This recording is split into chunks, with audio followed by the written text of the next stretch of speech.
क्या आप जानते हैं कि उज्जैन का चिंतामण गणेश मंदिर न सिर्फ मध्य प्रदेश का बल्कि पूरे भारत का सबसे प्राचीन गणेश मंदिर माना जाता है।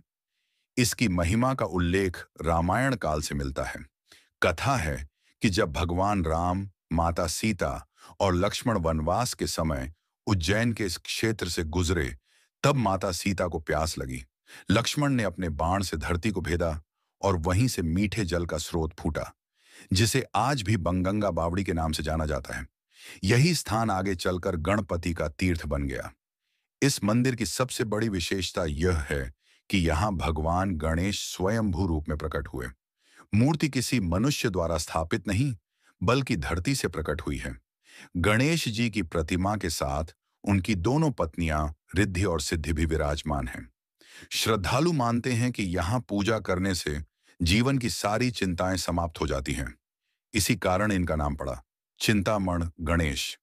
कहा जाता है कि इस मंदिर की शक्ति इतनी प्रबल है कि विवाह में आ रही अड़चन, संतान सुख की कामना या जीवन की बड़ी समस्याएं यहां आकर गणपति की प्रार्थना करने से दूर हो जाती हैं।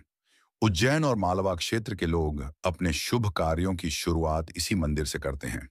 एक और मान्यता यह है कि यहाँ प्रतिमा की आंखें समय समय पर जीवंत हो उठती हैं। कई भक्तों ने गर्भगृह में दिव्य प्रकाश और अद्भुत सुगंध का अनुभव किया है।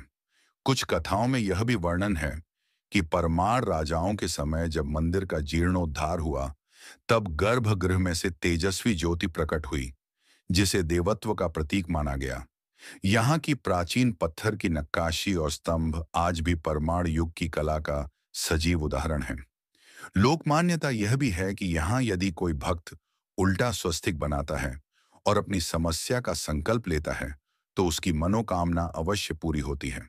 इसीलिए कहा जाता है कि उज्जैन का चिंतामण गणेश मंदिर केवल एक तीर्थ नहीं, बल्कि ऐसा दिव्य स्थान है जहां गणपति स्वयं अपने भक्तों की चिंताओं का अंत करते हैं और जीवन में सुख समृद्धि का वरदान देते हैं।